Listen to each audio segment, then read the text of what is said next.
Hey folks, Dr. Mike here for RP Strength. Today's video is to ask the question and answer it, hopefully, of should you be consuming mostly whole food? Can you consume a lot of shakes, or do you pay a big downside? So how important is whole food versus shakes? Let's take a look. First, couple quick definitions. What do we mean by whole foods? Generally, we mean foods that are unprocessed. In reality, we mean minimally processed because some degree of processing is a thing. For example, if you have rice and ground beef and cut up broccoli and olive oil, every single one of those is minimally processed. It's absolutely not unprocessed. Go ahead and find unprocessed broccoli to eat. Unprocessed rice is rice that exists in a shell of fiber, and technically speaking, even sorting the rice out and cleaning it is processing. Olive oil is, of course, wildly processed. It's literally pressed out of the olive, and so on and so forth. But that would still qualify as whole foods. And generally, foods that can be easily fit into the category of lean meats, veggies, fruits, whole grains, healthy fats like nuts and oils. Those are what we consider whole foods. By shakes, we mean protein shakes, meal replacement shakes, which often have a good deal of protein in them, mass gainer shakes if you're ready for the huge M3000 Extreme Plus. Don't eat if you want to throw up. Drink it right before a set of 20 in the squat and have a bucket ready. And sometimes people include shakes and bars in this category, like protein bars they'd also say are in that same category of kind of not so real, not so whole foods. Since bars are highly processed and often have very similar ingredients to shakes, I got no problem with that. So if every time I say shakes, you hear shakes and bars, totally cool. So what's the claim exactly that some people are making?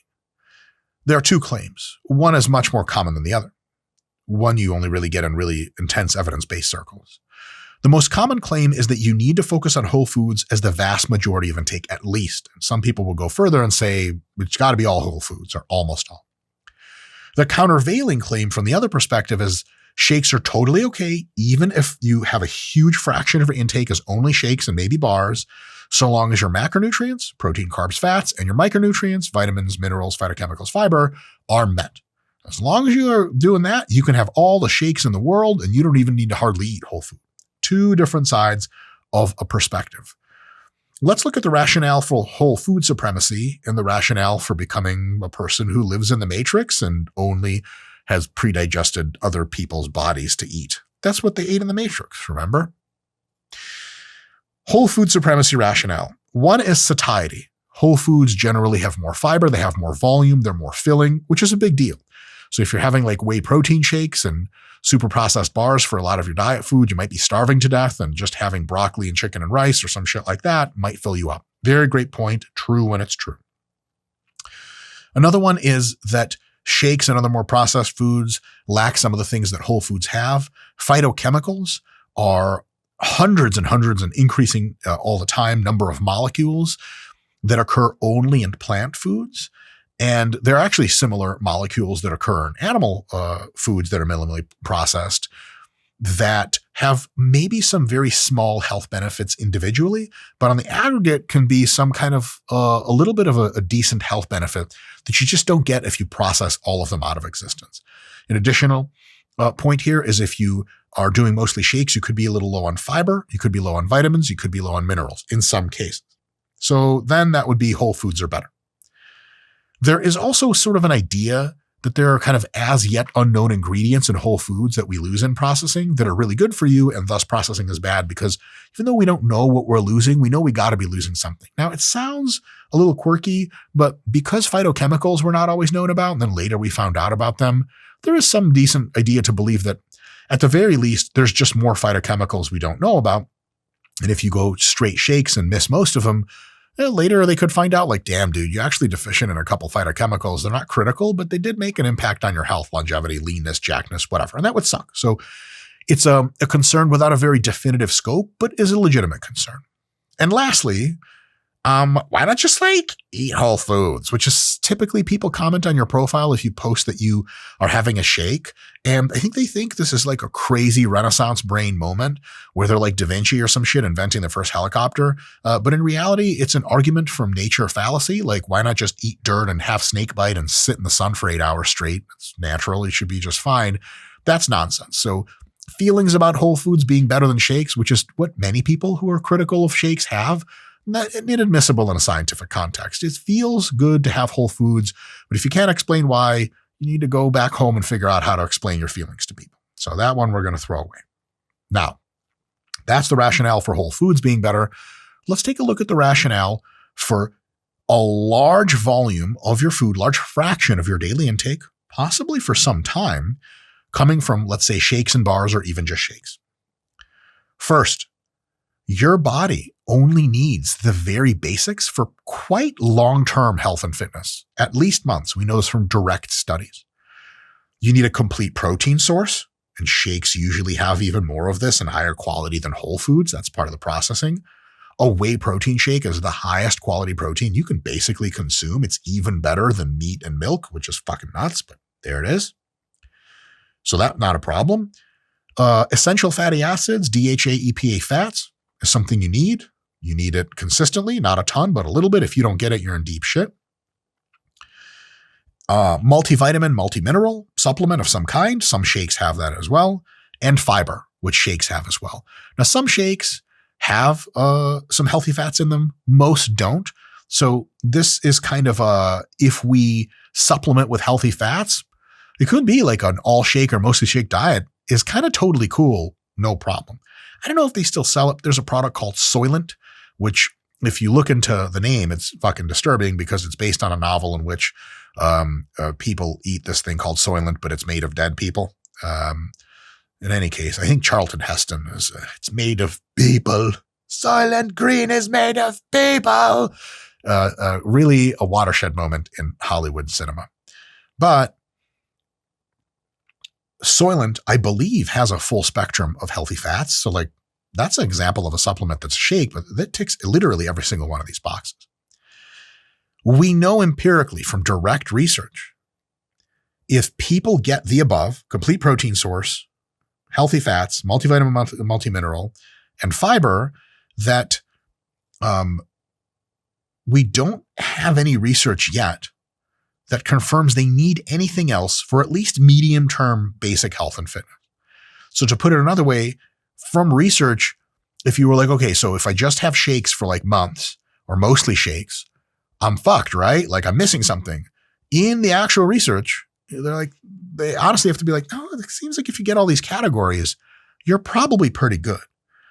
Now, you might be missing something, but then we would be supposing that you miss something instead of deriving it from empirical evidence. Empirical evidence has its limitations. We'll talk about in just a second, but that's a big deal. So if someone says, dude, you can't just eat shakes for a week straight, you go, why? And trust me, they have nothing to say that's intelligible after that in any grand sense. To the point of it being okay to have shakes and bars, definitely every now and again, that's a close case. For sure you can have that. But even as for days or weeks, sometimes longer, as the majority of your intake, there's another big point from evolution that kind of supports this. It is unequivocally true, which is rare in science, that evolution designed our bodies essentially for the nutritional intake equivalent of dumpster diving. In other words, as long as you get a few key nutrients, which is complete protein source, essential fats, multivitamin, multimineral supplement, or some complex vitamins and minerals, and fiber, if you get those, it kind of doesn't matter how or from where your body will make do. In any major sense, this is a true thing. The body is incredible at optimizing and making do with what it can get. The biggest real world evidence for this is that most people who do carnivore diets, which are insanely extreme if you think about it, and most people that do extreme vegan diets, those that pay attention to their health and don't just eat vegan cookies all the time, most of these people, the very vast majority, don't have illness, don't have terrible results. They're not deficient in anything major that affects their quality of life or their health and fitness. And as long as they do them with a bit of intelligence, this seems to be totally fine. So your body's unbelievably good at getting what it needs out of the food that it has. And if the food it has access to gives it the basics, you're probably going to be at worst just fine. And at best, as fine as anyone else who eats all the whole foods in the world. The problem in this kind of research that has concluded that in the short term shakes are totally fine is that there are only short-term studies available for the most part. We're talking about weeks and months of eating shakes and bars, almost exclusively sometimes large fractions, sometimes exclusively. We're not talking about years, so we're going to be doing some speculating. To that end, let me share some best practices and kind of what to take away from this. First, it's probably good in general to focus on whole foods as a default state of affairs for most people, for the phytochemicals, for the fiber, for the potential unknown benefits, and also for like lifestyle and family eating. You're not going to come to Thanksgiving dinner, I brought my Soylent shake. No offense, Soylent, you guys are a good company. But like, people start to think that maybe the tech industry has really made you a robot, and why the hell don't you eat real food? So, and also real food's fucking sweet, like pizza and pasta. And can you guys tell I'm on a diet yet? My wife and I are watching TV shows, and I'm a few dozen weeks into a diet, and so is she. And the plot makes sense, but we're like, oh my God, like they're eating pizza. That's so amazing. We just like zoom in on the pizza. It's getting pretty bad. In any case, lifestyle, family stuff, that makes a ton of sense. And just the stuff we don't know, whole foods are legit. They're awesome. They should probably be, for safety and efficacy, your default position. But it seems that shakes, probably bars, are pretty damn okay, even in high amounts, especially for meals here and there, even for days of just shakes and bars here and there. Now, if you're craving real food, like you've been on shakes and bars and you just want some fucking real food, damn it, I would say eat it so long as it conforms to your calorie and macro goals. Desires for especially different kinds of real food are often the way your body gets you to fill potentially soon to be deficiencies in nutrients.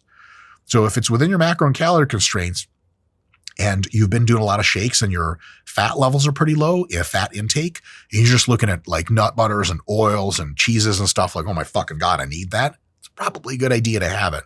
So don't be in the situation where you're just doing shakes all the time because Dr. Mike said it was okay and you're craving real food like crazy, but you're like, oh, Dr. Mike said it was fine. Don't do that.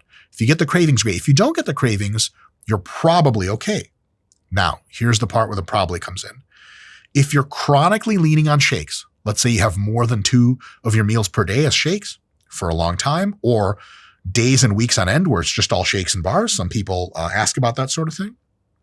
Just consider a few things and you're probably good to go. One is essential fatty acid supplements. They're nominally cheap. You can get them, no problem. Eat them every morning. That takes care of your essential fats. Vitamin and mineral subs. I wouldn't do shakes only unless I had a vitamin mineral, in the morning or something like that. Make sure to square that circle. Fiber supplement is a good idea in that case because you may not be getting enough fiber. That's often the case if you have a lot of shakes and bars. One way to get a lot of really good fiber and get some of the phytochemicals, though they don't survive this process entirely, is to invest in a greens powder and maybe even a fruits powder, because they have greens powders. And many people don't know they have multi-fruit powders. They take like 50 different fruits and they turn them into a powder. You dump it in your shaker. It never tastes as good as they say it does. It's fucking weird. This weird plant tastes like, Scott, you ever have a greens powder and you're like, this is just lawn mulch? Yeah, I can't see it. It's terrible. But if you're doing only shakes, green supplement and fruit supplement might be a good idea.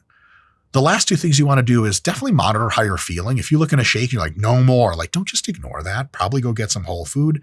And also, I would highly recommend getting your full panel of blood work 2 times a year if you're into the shake lifestyle, just to make sure your doctor's like, you're completely deficient in vitamin D, and this is really bad. If your blood work looks good, if you're having a good time and you're not craving super ton of whole foods, hey man, shake it up, shake away, shake all you want, and I'm going to shake myself the fuck out of here. See you guys next time.